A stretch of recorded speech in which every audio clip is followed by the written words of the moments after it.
Hello there, join me for another big makeup browse. Sephora's spring sale has arrived, so I'm wishlisting like it's an extreme sport. Except this sport involves very neat cutouts of the items I have my eye on because I'm not actually shopping. Browsing is almost the best bit, and I was blown away by the response to my wishlist cutouts last time, so come for another virtual wander down the aisles with me while I pick out tempting makeup across multiple categories. This is not a realistic, restrained list by any means. This is the wishlist equivalent of a 3-hour and 15-minute concert set list with everything I'm intrigued by at the moment but won't actually be buying. Adding to cart without checking out scratches that sale itch without spending a cent. And we can crowdsource reviews in the comments, chatting to each other. I'd love to hear if you've tried any of these products. All about that glowy base to begin. The new Say Glowy Super Skin Lightweight Hydra Bounce Serum Foundation has enough buzzwords in the title that sound good, but I have seen slightly mixed reviews on this so far. It's meant to be a light, luminous serum foundation. Maybe their slip tint would be a better place to start. What do you think?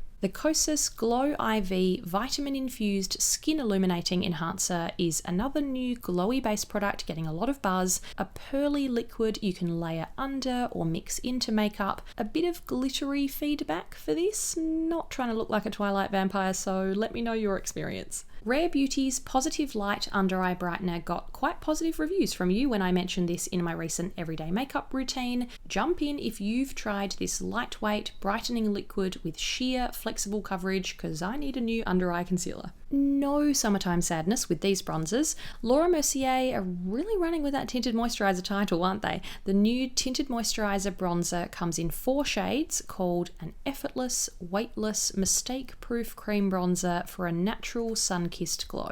It includes bronze pearl blends, whatever that is, so an actual glow too. I've seen creators swiping Rare Beauty's Warm Wishes Effortless Bronzer Stick onto their cheekbones with ease. This comes in 8 shades, well-rounded range by bronzer standards. Smooth, seamless, second skin. That alliteration almost sold me on its own. Well done, copywriters. I've rarely met a bronzer stick I didn't like, so while we're at it, I'd be interested to see how the Makeup by Mario Soft Sculpt Shaping Stick compares. 6 shades, a built-in brush to blend to a natural matte finish. If you're a bronzer connoisseur, let me know which one wins that showdown. Blush browsing's gotta be one of my favourite pastimes. Already a fan of Rare Beauty's Soft Pinch Dewy Liquid Blushes, a punchy, pigmented, healthy flush. 2 new dewy shades arrived recently that seem like a personal attack, to be honest. Very me shades. Worth is a true rose and Virtue is a beige peach. Thank you, Selena. Ami Collet is a name on my next time I'm in the US wishlist. This Senegal-inspired, New York-based black-owned brand nails inclusive natural beauty, always keen on multitaskers, and their Desert Date Cream Blush and Lip Multi-Stick in June looks like a great sun-kissed, warm, rosy brown. A blush texture I'm quite curious about is the new Kaja Beauty Jelly Charm Glazed Lip Stain and Blush. Now, I'm no stranger to dewy blush formulas, but this looks seriously juicy, described as jelly colour. Sheer and buildable, but a stain too. Interesting. Peach Fuzz is the nudie pink I'd pick. Cream, liquid and crayon eye choices. The new Kulfi Beauty Zari Eyes Cream Shadows look incredible. I gasped when I saw the texture online. State of Kate says it's her favourite cream shadow ever, and she knows this category. The bronze looks stunning, but Auburn Aura is called Cranberry Rose with gold flecks. Gorgeous. I think it might be time to revisit the Kosas 10-second eye gel watercolour eyeshadows. I swatched the shade range years ago, but it's changed since then, and I think the formula has too. It's now called a gel, so it might be less watery thin. Heat is the rose gold I would go for. I first tried the Sephora collection colourful eyeshadow crayons maybe more than a decade ago, and they still hold up. Lots of current colours speaking to me, but nude pink matte Pretty Little Thing looks like an easy, everyday colour to swipe on and smudge or apply as a pop of eyeliner. Luxurious palettes, an ultimate wishlist item. Tom Ford's new Cherry collection is full of rich ruby tones that are talking to me. 2 limited edition eye colour quads, but the deeper option, Cherry Smoke, has all the characteristics I want in a red colour scheme. Coppery, crimson, burnt, brick, burgundy, maroon. The Pat McGrath Labs Love Collection looks exquisite, and Mothership Iconic Infatuation is a romantic period film in a palette. A mix of matte and metallic finishes made for pink shadow lovers: champagne, mauve plum, neutral pink, coral rose, platinum rose, plum rose, perfect. I'm a Natasha Denona novice, haven't explored the brand before, but one look at the colour story of this mini Bieber eyeshadow palette and it's as if it was ripped right from my makeup mood board.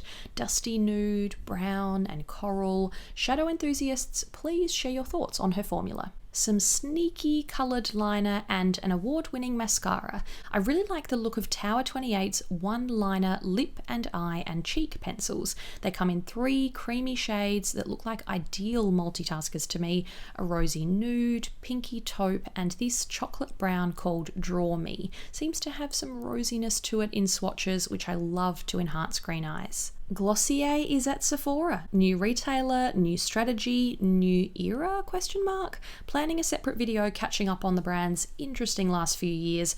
One of the only launches I tried in that time was number 1 pencil. I wear the lilac a lot, but deep eggplant rococo looks pretty nice too. Tower 28's Make Waves mascara seemed to make the whole beauty industry have a meltdown before it even launched. Lots of hype. This lengthening and volumizing formula, both characteristics I'm always after, won an Allure Best of Beauty award last year. Let me know your verdict. Juicy lip oils and tinted balms. Merit has a new baby. Shade Slick Gelée seems like a glossier twin of their Shade Slick tinted lip oils. High shine, non-sticky, 4 very sheer shades. Hopefully a slightly thicker glossy feel than the very thin original formula. Mapleton is the sheer brown for me. Tower 28's Juice Balm tinted lip balms seem like a satisfying chunky crayon for a quick swipe of sheer colour. Mango seed oil and vitamins E and C means it'll likely feel very comfy. Mix is called a juicy sheer nude. It looks like a nice low maintenance shade for a bit of a boost. A new Dior Lip Glow Balm shade always gets my attention. I've swatched the shade range before, but the new Rose Nude, a nude pink, is a welcome addition. I just hope it's a true beigey nude pink and that usual colour adjusting, aka bright light pink tone doesn't come through as much on this one. More lipstick picks to finish. Rare Beauty Soft Pinch is the new tinted lip oil on everyone's lips because it seems like it's much more of a glossy lip stain than an oil. Every review is quite consistent on the name being misleading, but the gel lip stain texture being quite nice. Delight is the rose brown at the top of my list. Glossier Generation G, very surreal to see this in a Sephora lineup, but the brand launched a few new shades last year, and Fuzz is a soft rosy taupe that looks like a perfect My Lips But Better shade for me. Not the most comfortable matte in the world, but I still like the blotted low-key look. And because I am firmly in my Daisy Jones era of brown and bronze makeup tones, I'd love to grab another shade of a sheer lip formula I absolutely love. Merit Signature Lip in 1990, a deep brown. Such a beautifully balmy feel, so a few swipes of this wouldn't look too stark. You know what to do. Head to the comments below if you can shed any light on these products and let us read mini reviews from you. If you are shopping the sale, do feel free to let me live vicariously through you and drop your cart details below. Otherwise, happy wishlisting. Thanks for watching. See you next time.